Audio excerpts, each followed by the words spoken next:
Beloved, my name is Hilliard Koshidela Dogbe, the 104th bishop elected in the line of succession of bishops of our beloved denomination, the AME Zion Church. And I'm presiding over the Western West Africa Episcopal District, which covers 4 countries of Ghana, Togo, Cote d'Ivoire, and Liberia. Beloved, these are very troubling times. We live in a situation where every morning we are waking up to news of death and many people being afflicted by this disease of COVID-19. Every time we watch the news, every time we read the papers, every time we hear of each other, it is all about COVID-19 and the pain and the frustration that is causing many of us. Beloved, many people have been affected. Businesses have been affected. People's livelihood have been impacted.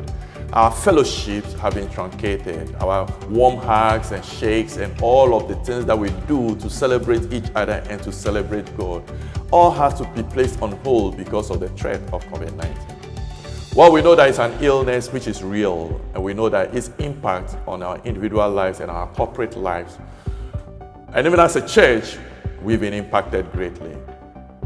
But beloved, God gives us words of assurance. We are reminded in Scripture that all things work together for good for the sake of all who believe.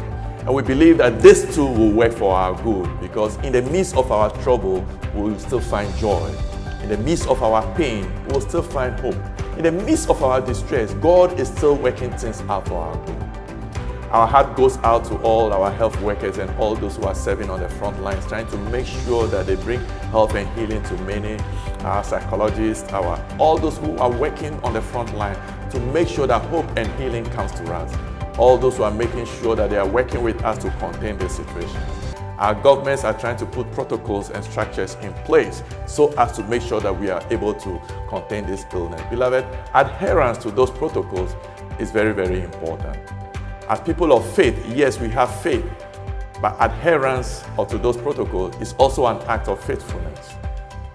It's also an act of faithfulness so that when we fail to adhere to those protocols, we are rather trying to bring disaster onto ourselves. Let us hold on to our faith in prayer, trusting God to deliver us from this affliction.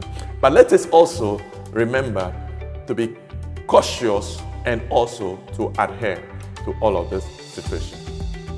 Yes, indeed, beloved of Zion, these are very abnormal times. And unfortunately, many are coping. But yet some are coping very badly. In the midst of this, I want to encourage all of us that even as we encourage ourselves, let us reach out to our brothers and sisters. Let us reach out to our neighbors. There are some people who need some words of inspiration, some hope, and some assurance. We know that God is our source of refuge. He's an ever-present help in times of trouble. And only God can deal with us. Even as we go through this situation, let me leave you with the profound words that Jesus Christ spoke to his disciples on the eve of his betrayal, prior to his death 2 millennia ago. My dear brothers, my dear sisters, Jesus said to his disciples, "Peace I leave with you. My peace I give unto you. Not as the world giveth, give I to you. Let not your heart be troubled. Be not afraid." Still, he is with you. He is with you in every situation. He is with you no matter what the circumstances. He is with us. So whispering to us, peace, peace, peace. May the peace of God that passes all human understanding rest and abide with each and every one of you and remain with you now and always.